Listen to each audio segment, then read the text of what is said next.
nu va fi niciun montaj, adică o să tai odată Păi, da. începutul și adică o să fie un început și de la începutul ăla după aia o să continue, nu se rupe. Pentru că s-ar pierde, adică nu e Știu. videoblog sau o chestie de genul. Discuția cumva ar parcurge normal. Normal, da, îmi dau seama. Tai doar începutul ăsta în care facem noi aici. În care mi-am aranjat, dar deja poate chiar ăsta e startul. Mamă, culmea. Am picat la Cuvinte. Cuvinte. cuvinte. Cuvinte. Cuvinte. Cuvinte cu Sebastian. Da, păi bine ai venit, Traian. Bine v-am găsit, domnule Sebastian. Cuvintele astea cu Sebastian, așa se numesc, o să facem și un intro, o să facem și o grămadă de chestii. E prima oară când filmăm. S-ar putea să nu filmăm, adică filmăm, dar s-ar putea să ștergem. Who knows? Poate... Ideea e că am decis să discutăm despre educație și, nu știu, toate aspectele ei sau să atingem câteva puncte care ne fac nouă plăcere sau care ne-au deranjat și m-am gândit să încep eu prin cea mai interesantă chestie pe care putem să o facem noi ca tineri adulți sau adulți vis-a-vis de profesorii și de educația pe care am primit-o până acum. Și cel mai frumos lucru mi se pare datul înapoi. Diseminarea, cum ar fi, a informației. Nu știu, folosești un cuvânt mare. La ce te referi când spui? Când ai spus dat înapoi, eu m-am gândit că dai înapoi ceea ce ai acumulat, în sensul ăsta. Sau la ce ai zis tu dat înapoi? Return of investment, i-aș spune într-un termen așa mai drăguț. Adică eu am primit educație până într-un anumit punct. Sau Așa. mi-a fost forțată, indiferent de modul cum a ajuns la mine informația, de la alții, nu de la mine. Și am folosit acea informație, am transformat-o, da? Eu folosesc un acronim din IT, e DIKW, Data, Information, Knowledge și Wisdom, de la parter până la sus, da? Și în momentul în care informația devine knowledge, Așa. tu ajungi wisdom, ajungi wise, ajungi un om înțelept. Da, așa. Și un om înțelept înțelege că degeaba știu eu tot. Dacă nu arăt și altora. Da, exact. Asta ce am și eu prin diseminare. Ok. Adică răspunderea informației, că poți să ajungi la un punct, dar chiar așa să nu mai poți arăta altora, nu e ok, zic eu. Și ce ziceam e că o chestie drăguță sau faină sau interesantă și o recomand tuturor, profesorilor sau nu neapărat, este asta. În momentul în care credeți că un anumit elev sau un anumit om pe care voi l-ați învățat a ajuns sau poate să, nu știu, a ajuns la o anumită maturitate, să-l chemați înapoi în clasă, să spuneți, uite, băiatul ăsta era o haimana. Da, sau băiatul ăsta nu era, sau indiferent care era statusul acelei persoane la acel moment când l-a cunoscut profesorul, Contează în ce l-a transformat. l-a transformat și uite, l-am adus, el s-a transformat singur. Poate informația pe care am dat-o a fost ok. Dar uite, l-am adus aici la ora de dirigenție să vă vorbească. Băi, uite ce am făcut eu. Puneți întrebări. Jumătate de oră vă vorbește, jumătate de oră vă va răspunde la întrebări. Și mi-a făcut o profesoară, o domnișoară profesoară din liceu, m-a chemat, eram în Botoșani, și m-a chemat, a spus, băi, dacă tot ești pe aici, o freci, că stăteam mai mult degeaba, aveam joburi sezoniere, zis, haide să vorbești, că am auzit că ai fost în Anglia, că ai făcut niște studii acolo, cum ai ajuns, nu știu. Da, și te-a chemat și te-ai dus să vorbești la copii. Da, la ora de dirigenție, unor elevi în clasa 11-a.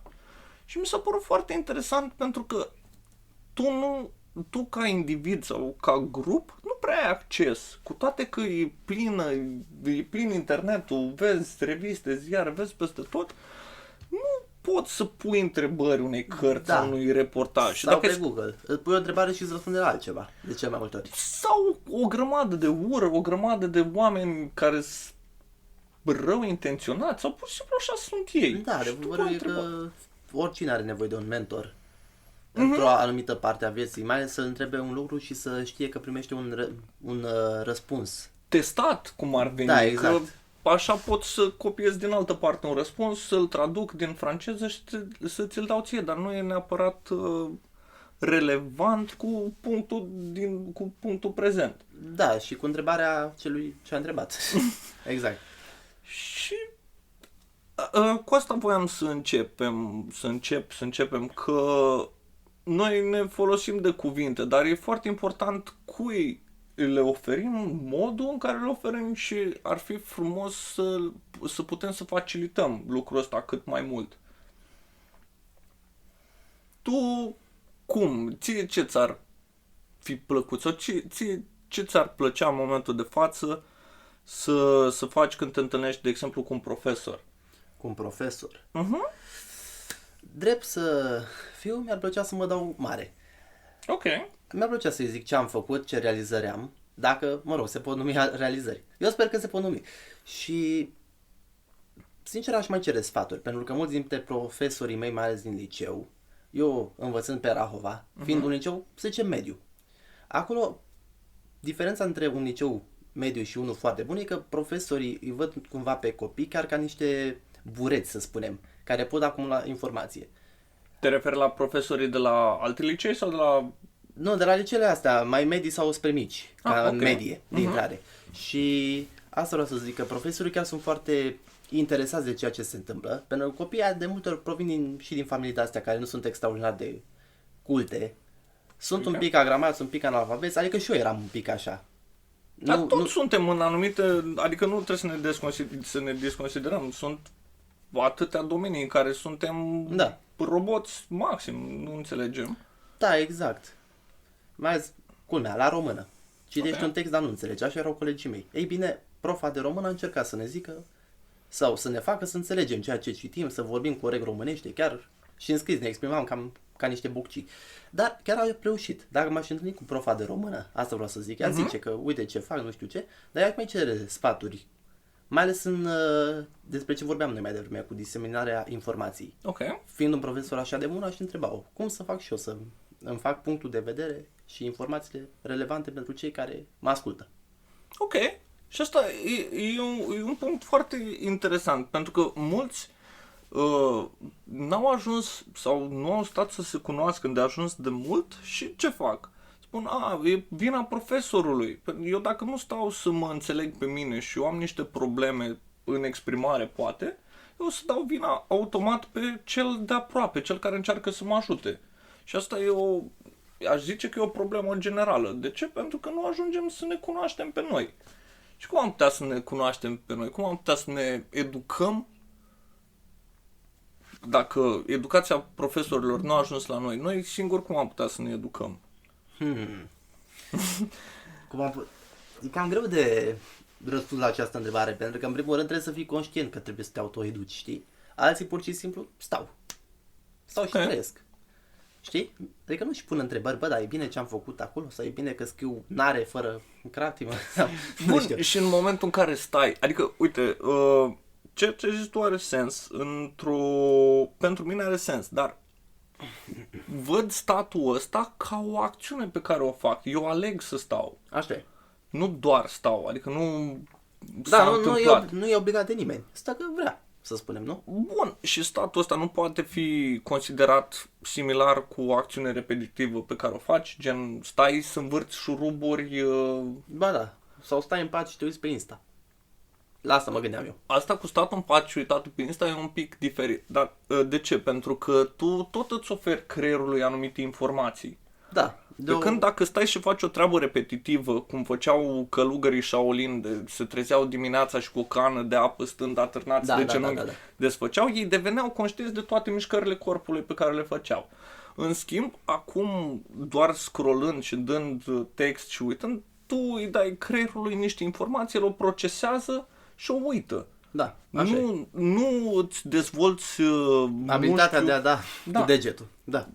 Pe când dacă ai învârti șuruburile alea, că asta e ce faci, pui o piuliță pe un șurub, ai terminat, pui deoparte și faci o treabă robotică, intră în... Da, dar stai, voiam să zic, scuze că te-am întrerupt. Deloc. Voiam să spun că îți exersezi practic și, cum se spune mai în română, patience. Răbdarea. Așa. Da. Da, răbdarea chiar. Și cumva mișcările astea fine, știi?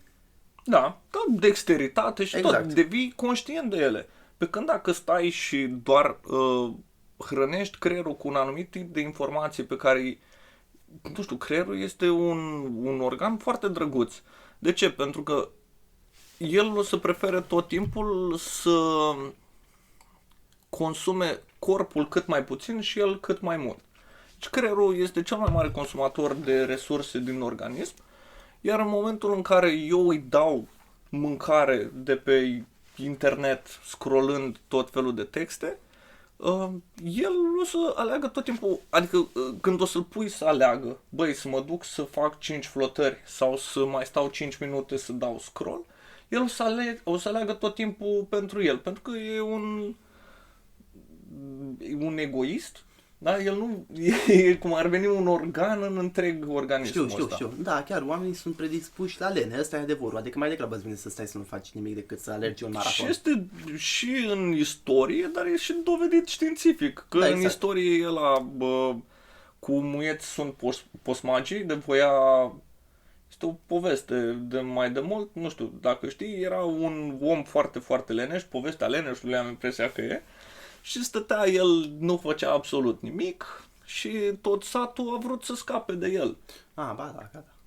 Știu ce spui. Și după aia în drum spre, adică el murea de foame, era vai de steaua lui și în drum spre spânzurătoare sau unde îl duceau, erau într-un cart de ăsta cărat de măgari, să zicem, era pe foame, mi-e foame, pe moarte, mi-e foame, mor, nu vreau să mor, nu știu ce. Și vine la un moment dat să face unei femei milă și spune, hai, uite, să nu mor de foame, îți dau eu niște posmagi, pâine uscată sau whatever, posmagi. Da. Și el întreabă, muieți-ți posmagii? Adică era inclusiv lene să mestece după ce că primește toate resursele. Și aici ne putem întoarce foarte ușor către educație. Noi avem acces la informații și la resurse. Profesorii încearcă să ne... sau prieteni, toată lumea încearcă să schimbe toate. Vreau să cred că lumea încearcă să schimbe pe ceilalți în mai bine, nu neapărat în mai rău, dar chiar și în mai rău. Lumea încearcă să schimbe pe ceilalți. Dar în momentul în care tu nu ești deschis sau nu știi să înveți sau nu poți, că sunt oameni care nu pot, atunci intervine o problemă și asta mi-ar plăcea să discut despre tine, să discut, pentru că tu mi-ai spus când ne-am cunoscut un lucru foarte interesant, că tu în momentul în care unii prieteni sau colegi de tăi, cunoștințe de ale tale, erau în discoteci, dansau și făceau o grămadă de alte chestii, tu stăteai șoarec acasă, putem să-i spunem dacă nu te superi, și studiai. Așa-i. Cum? Bine, poate nu neapărat să se vadă că te dai mare, ci pur și simplu dintr-un mod în care să, zic așa, dacă te întâlni cu niște oameni de genul ăsta, ar fi aici în față sau ar fi pe lângă noi, cum ai putea să le spui că nu e târziu, să înceapă chiar de acum, să studieze sau să facă ceea ce ai făcut sau să compartimenteze lucrurile astea? Cred că nu pot să le fac programe, dar le-aș explica. Că uite, e ok să stai în discoteci, să nu știu ce, dar trebuie să îți mai egalizezi toate lucrurile astea pe care le faci ca timp. Adică nu poți să fii nici prea în societate, nici prea pierdut de aia să fii un sihastru. Ok. Merge să mergi la petreceri. Am mai fost și eu, dar vreau să zic că am fost mai rar. Atât. Ok, și după cum poate știm și din desene animate și din filme cu supereroi, echilibrul este foarte greu de Obținut, așa e. obținut. Și da, e o chestie pentru toată viața. Cum ai putea tu să... Adică tu cum ai găsit echilibrul ăsta la tine? Pentru că eu personal mă lupt și acum. Știi, Cu toate că îmi pun între ora asta și asta studiez ceva, de aici citesc, acum fac mâncare sau chestii de genul. Cum ai putea, pentru un tânăr, poate, că e mai ușor, că pe măsură ce crești apar mai multe responsabilități. știi, sincer, animă o pasiune, asta e marea chestie. Că ceea ce fac chiar îmi place și nu simt că o fac din obligație. Adică, poate dacă întreb pe cineva ce vrea să faci, să stai în discotecă sau să faci integrale la matematică cu să ai test luni și trebuie să nu iei 2.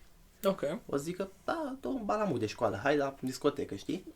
Bine, adică m-am gândit așa la ansamblu, că nu o să fiu eu mai bătrân la 30 de ani, o să vreau să fiu cel mai șmecher chitarist din lume, muzician ceva, sau o să vreau doar să îmi amintesc zilele mele de glorie când aveam 20 de ani și agățam gagii și stăteam pe bar.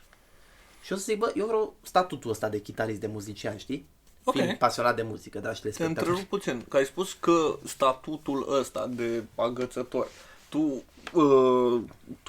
adică ai folosit un cuvânt care de fapt nu e, că e un fals statut. Ai zice că tu de la o vârstă mai mică ai avut o viziune, nu? O dorință? Da, Și ai reușit să pui un punct Așa, pe da. hartă și zici, bă, ăsta vreau să ajung acolo. Ce trebuie să fac ca să ajung acolo? Păi studiu mult, până nu mai poți. Și cum ai ajuns să te cunoști pe tine îndeajuns încât să spui, bă, vreau să fac asta? Pentru că sunt foarte multe persoane și din multe lucruri multe cărți pe care le-am citit, sunt foarte multe persoane Care nu știu. la vârste înaintate, da, care nu știu, nu au ajuns la maturitatea asta individuală, încât să spună, băi, cum pot, sau nici nu devin conștienți de Ce traseu vor să aibă. până la traseu, de nevoia de a-și fixa un obiectiv. Da, înțeleg. Deci cum... După tine, că da, fiecare are o rețetă individuală, Așa nu există un standard, o să sune un pic pueril, să zic. Te rog. Pur și simplu, așa mi-a venit. Dar când eram eu mic, ascultam muzică și vedeam ce făceau ăia cu chitara. Ascultam rock, așa, ce putea să asculte un adolescent, știi? Să nu mai ascult Smiley, să spune, mă credeam și eu rebel, ascultam Metallica. Poftim. Ok. Așa. Și mă gândeam așa, uite, ăștia din chitarele lor și din muzica lor și ce mai aveau ei pe acolo, vor să transmită o chestie. Și ziceam, bă, dar n-am mai văzut așa ceva până acum, ia uite ce interesant. N-am mai auzit așa ceva la radio. Da, ia că vreau și eu să fiu așa de diferit. Să fiu exact ca ei. Știi, și de acolo a venit chestia asta de idolatrizare a lui James Hetfield, nu știu. Ok. Deci cumva ar trebui să fii expus la genul ăsta, adică nu-ți vine din senin. Da, cred că trebuie să ai un fel de mini-revoluție așa în cap. Da, uite, pot să zic că James Hetfield, așa, la fel de pueril cum sună, mi-a fost un fel de mentor. Gândindu-mă, bă, ăla cântă șmecher, nu știu ce, cântă despre... Bun, l-ai ales, la. că putea să-ți placă de Carlos Santana sau orice alt... Exact. Ok, s-a întâmplat să dai de cineva, tu cum ai ajuns să asculți muzica asta? Că voiai să fii rebel și ți s-a aprins becul ăsta?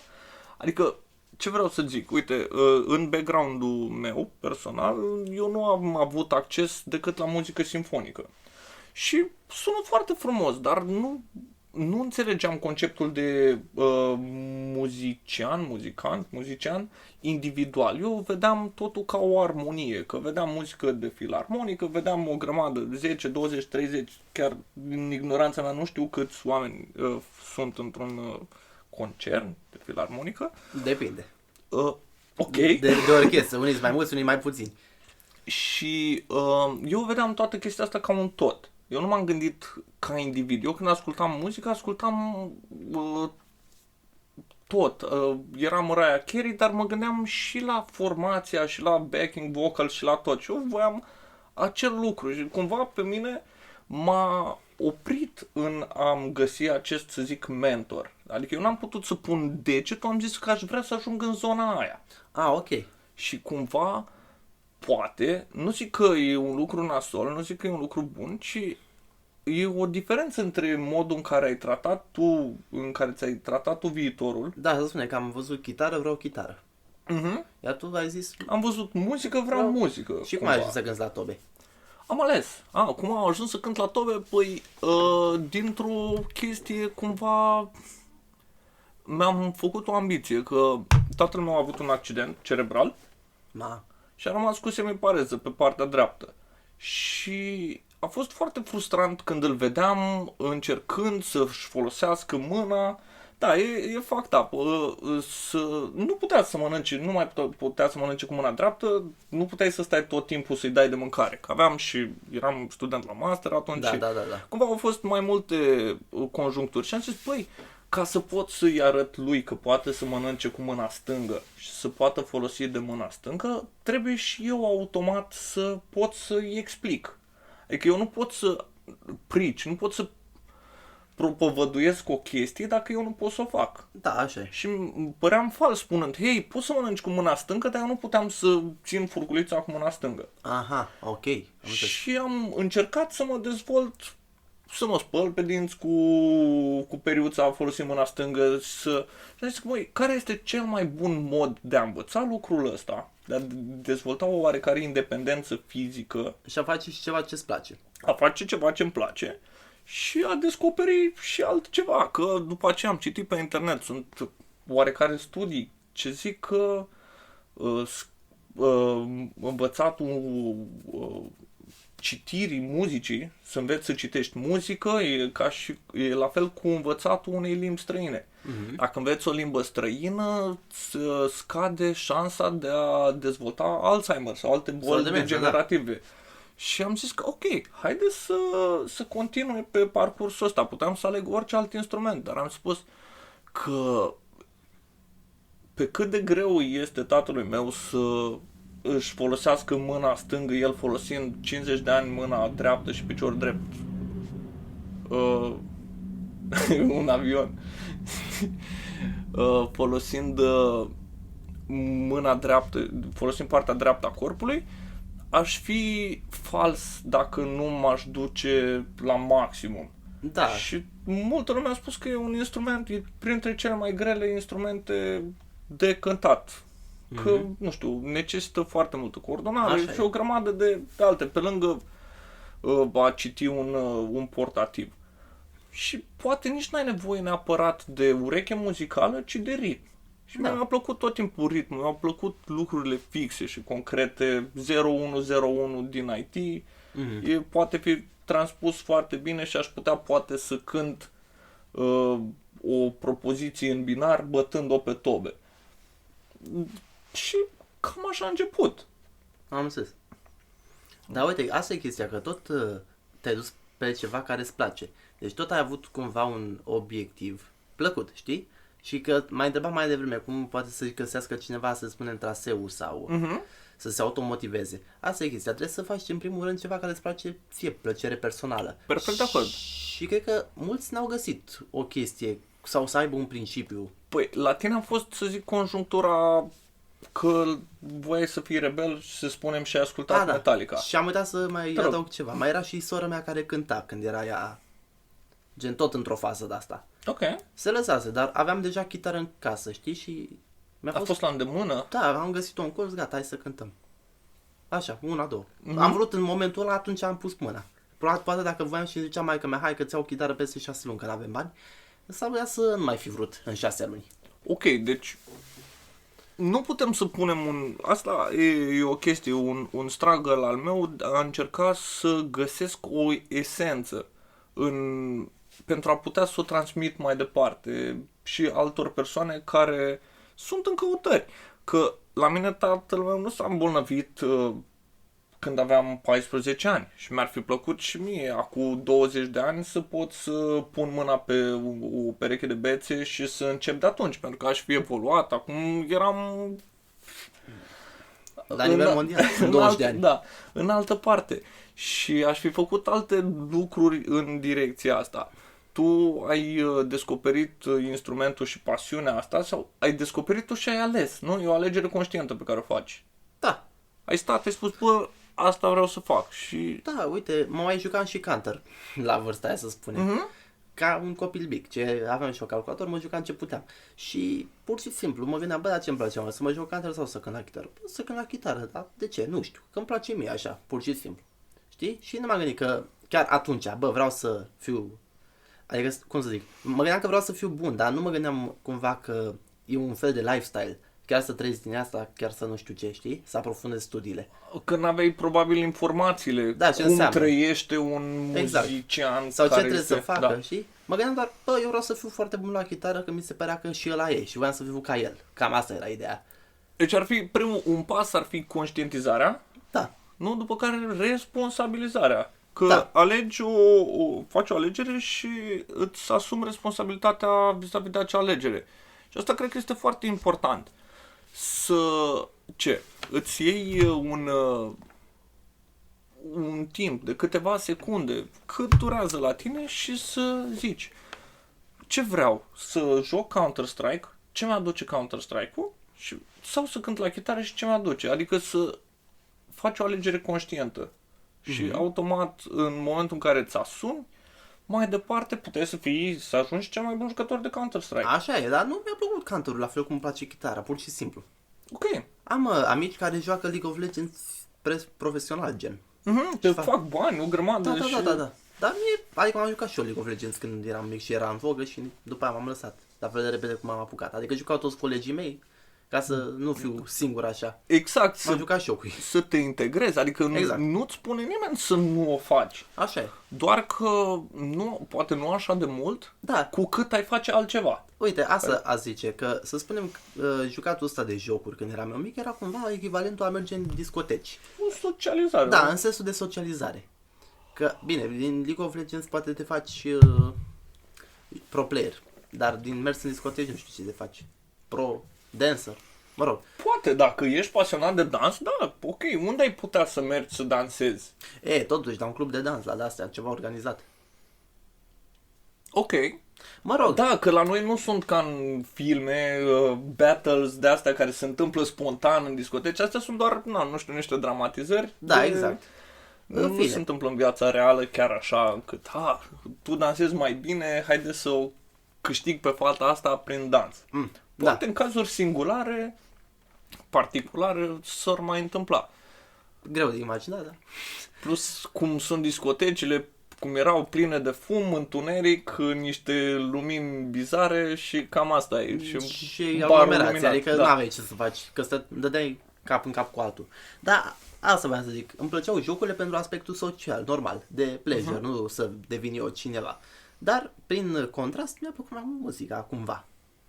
Și asta, pur și simplu. Le-ai pus într-o balanță, nu? Deci, cumva, trebuie să fii sincer față de tine. Cred că Da, este exact. foarte important aspectul ăsta. Atât timp cât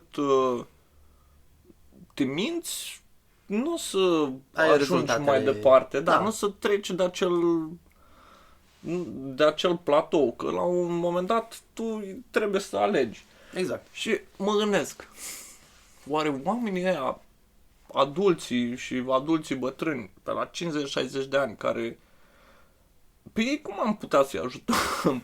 Că e cumva același lucru. Doar Da, că așa e. e mult mai greu pentru ei, pentru că ei tot timpul o să spună, da, uite, trebuie să am grijă de copil, trebuie Da, să-i așa e. plătesc facultatea, trebuie... Deci, cumva, Mai e și partea asta fizică, că totuși mai greu înveți la 50. Chiar e adevărat că se mai deteriorizează capacitățile astea de acumularea informației un pic în timp. drept. Uite, am cunoștințe care s-au apucat pe la 40 plus de ani de pictură. Au urmat cursuri, nu e o chestie solicitantă fizic și probabil nici cântatul la o chitară sau la un instrument. Am văzut, sunt de cumpărat fluiere, tilinci așa e. sau nu știu, o grămadă de... Adică dacă îți place muzica și, nu știu, ai o problemă fizică sau niște lucruri se pot întâmpla încât să nu poți să cânti la tobe sau să cari în fiecare zi un contrabas sau o harpă, cine știe ce. Poți să alegi conștient un alt instrument din aceeași, presupunând că vorbim despre muzică. Poți să alegi un instrument mai mic care să-ți ofere satisfacție, poate nu în același nivel, doar că la început. Pentru că Da. în momentul în care studiezi, îți dai seama, dar stai că eu pot să cânt la fluierul ăsta cu 7 găuri, ceea ce credeam eu că îmi trebuie un instrument cu 18 corzi să pot să cânt. Da, exact. Și după aia adaptezi cum ar veni. Da. Știi că în Olanda există și pian pentru seniori. Deci se duc bătrâni și fac lecții de pian. Ceea ce De ce nu s-ar face? Bine, Exact. la noi în România sunt încă mentalități de-astea Că trebuie mai să începi vechi. de mic, să nu știu ce, Da. să bla bla bla. Dar nu e adevărat. Da, te poți apuca și mai bătrân de ceva, dar asta e chestia. E o diferență așa mică, știi, când faci doar de pasiune și când vrei să o faci ca un fel de meserie. De fapt, nu un fel de, chiar o meserie, de fapt, la propriu. Ok. Dar asta este întrebarea, dacă își găsesc o pasiune, dacă le rezolvă și problemele celelalte de existență, că nu au traseu, că nu știu ce. Știi că asta ziceam, cumva, la mine e un lifestyle, știi? Trebuie Ok. să găsești ceva, cred eu, care să fie lifestyle și la ei. Poate un bătrân, hai să zicem, o persoană de 50 de ani, descoperă că vrea să fie culturist. Poți să fii culturist la 50 de ani, știi că vezi pe net. Da. Așa, și dintr-o dată se apucă de bodybuilding și de astea și devine. Chiar de la, se duce la concursuri, la competiții. Și ăsta e un lifestyle. Exact. Dar doar că cânti la pian o dată, să spunem, că vorbeam de muzică. Doar că, pentru că cânti la pian o dată pe săptămână așa, e o pasiune. E o pasiune pe care, oricum, dacă nu o hrănești, nu o să poți să o transformi într-un lifestyle. E la fel cum, eu știu să joc League of Legends sau Dota. Da. Ok, dar nu pot să joc competitiv, sau dacă vine o persoană care joacă 5 ore pe zi și eu joc o oră pe săptămână, un meci pe săptămână, diferența este clar notabilă, pentru că pe lângă dexteritate, nici nu înțelegi mecanica Da, știi respectivă. strategii după, că dacă Da. joci ca lumea, da, exact. Înțelegi și te pui pe o direcție. Deci, cumva, ar trebui să facem lucrurile astea conștient. Da, deci asta e întrebarea mea. Cu ce vrem să-i ajutăm, de fapt? Să-și găsească o pasiune sau să-și găsească un stil de viață? Adică o direcție, ceva. Și de fapt asta e întrebarea pe care ar trebui să-și o pună fiecare dintre noi în momentul în care simțim că suntem pierduți. Da, exact. Nu știu, eu nu știu, vreau să fac ceva cu viața mea, nu știu ce să fac. Ar trebui să fii sincer față de tine, să le pui pe hârtie, să vezi cam ce știi, nu? Da. Pro, contra. Ce nu știi, ce... Exact. Și dacă poate nu ești sigur pe ceea ce ai scris, să ceri tot timpul sfatul unei persoane pe care tu o respecti sau față de care tu crezi că e mai bun decât tine. Pentru că ar fi necesar să fii sincer față de tine, să spui, omul ăsta este mai bun decât mine. Și mă poate îndruma. Exact. Da, exact. Deci cam asta ar fi chestia. Trebuie să fii sincer cu tine, pentru că și cu muzica, și cu jocurile, și cu orice altceva, pot să cânt și eu, să mă gândesc, dar să zic, de fapt, stai că nu prea am chef, mai degrabă aș merge în parc decât să mai cânt. Sau mai degrabă aș scrie cod. Poate vreau de fapt să fiu programator, îmi plac calculatoarele de mor. Știi că sunt unii care toată ziua își fac comunicații radio prin calculatoare, nebunii de alea, știi ce zic? Știu ce zici, doar că da, la fel, când în momentul în care aici intrăm pe un subiect un pic pe care le știu, da, poți să spui, vreau să scriu cod. Uite, eu, de exemplu, pot să scriu cod, doar că nu o fac la nivelul unui programator profesionist. De ce? Pentru că nu m-a atras chestia asta. Da, m-a atras mai mult partea umană din IT decât efectiv să stau să scriu cod. Și pot să fac același program un program care să facă aceleași funcții pe care le-ar face un programator, numai că mie mi-ar trebui 2-3 săptămâni, dintre care o săptămână să stau să învăț limbajul respectiv. Exact. Și nu aș folosi standardele industriei. N-ar fi STAS 80. Codul ar fi mult mai neeficient, să spunem. Da, pentru un calculator. Pentru că în momentul în care discutăm despre calculatoare la nivel orice, când discutăm la un nivel elevat al acelui obiectiv, trebuie să poți să te optimizezi atât pe tine cât și munca pe care o faci. Exact. Că poți să stai să studiezi același acord timp de 5 ani de zile, același acord, dar poți să scrii doar acordul, să cânti doar acordul respectiv. Da, exact. Adică nu te face versatil cu alții, adică te duci să cânti cu unii și zic, hai să cântăm în sol major. Ăsta e că eu știu doar do. Da. Ce ai făcut? Exact, sau eu știu să fac în JavaScript adunări. Ei!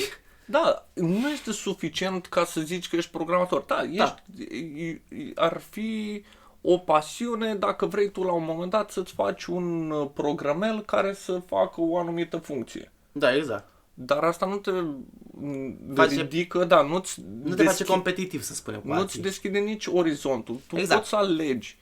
Și în momentul, bun, și dacă să zicem, este o expresie în engleză, Jack of all trades, master of none. Așa, da.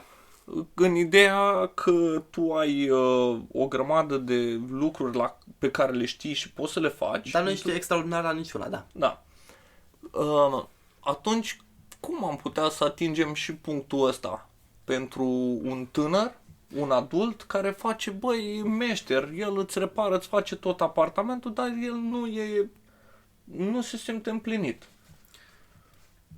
Tot o pauză, tot o meditație. Că atunci tot ar trebui să stea, să fie sincer, să-și pună. Păi și ce face? Are o listă de pot să fac astea, ăsta e beneficiul, da, pe care mi-l aduce și nu vede mai mult, pentru că creierul lui a îngrupat toate lucrurile Așa astea. sunt mulți care, știi, merg la job că trebuie să trăiască, dar nu pot să spună că sunt extraordinari de, cum să zic, încântați. 8 ore, 9 ore pe zi, plus Aoleu. 2 ore în transport, Aoleu, mai rămâi cu moartea mea. 13 ore, din care teoretic 8 le dormi și mai ai 5 ore pentru tine. Din care trebuie să-ți faci o iubită sau un iubit eventual. îți mai Iubită, așa- mâncare, Da. curățenie și toate standardele astea de societate, să zicem. Da, că nevoi era să zic filozofice, fiziologice, și așa. nevoi, da, că durează Exact. și mai rămâi Da. cu 15 minute. Da, asta e chestia. Alea 15 minute mi se par foarte importante să le poți Valorifica. valorifica, le diferențiezi de toate celelalte și îți aloci alea 15 minute în care să fii sincer față de tine. Da, exact. Bă, acum Când ești copil, mă scuz că te întreb, când ești copil, ai alea 15 minute sunt mult mai sincere, că tu ești copil, nu prea știi să te minți pe tine. Da. Nu te lovești de societate și de o grămadă de oameni răi și de lucruri rele, să spunem. Și tu față de tine ești sincer. Bă, eu sunt copil, sunt sincer față de mine, nu mă mint. Dar nu te gândești. Adică fac exact hedonistic. Ce îmi place, gata. Da. Și ca adult este necesar, e important, e imperativ, aș zice, Mamă. ca alea 15 minute să fie definite și lăsate doar pentru tine. Da. Pentru tine ca individ. Și dacă am putea să închidem oprim acest podcast Cu o concluzie. cu o concluzie, o să ne-am dat seama că s-a oprit și înregistrarea video, dar nu este nicio problemă. Off. Dacă este ceva ce vrem să lăsăm acestei să subsumăm acest podcast, este că aceste 15 minute avem nevoie să fim sinceri față de noi zilnic. Și vă promitem noi doi, eu mai mult, dacă și tu ești în 5 minute, oare? 5 minute de sinceritate pură față de tine? Cu Da. tine? Îți place unde ai ajuns, îți place ce faci, ai fi schimbat ceva. Dacă ai fi schimbat ceva, nu mai poți. Dar cum poți să te gândești să ajungi unde voiai tu să ajungi de fapt? Acum, în momentul ăsta. Unde ești și unde vrei să te afli? Primul pas Da. și cel mai important. Exact. Deci, gândește-te, îmi place viața, nu-mi place viața. Și dacă răspunsul e da, îmi place viața mea, gata, am rezolvat problema. Dar de obicei o să fie răspunsul nu. Bun, și dacă răspunsul este nu, celelalte 3 minute pot să fie zilnic, într-o săptămână ai 20 de minute, în care să încerci și să ajungi să descoperi ceea ce vrei. Da, să-ți faci un plan. Pentru că, până la urmă, cu foarte mici excepții, totul este realizabil. Dacă adică dacă depui efort și timp, că asta e cel mai greu. Cum ziceam noi mai devreme, că organismul e leneș. Trebuie să depășești asta. Toți trebuie să depășim asta. Îți mulțumesc foarte mult, Traian. Și eu, că m-ai chemat și Și mai facem cu drag. trăiască.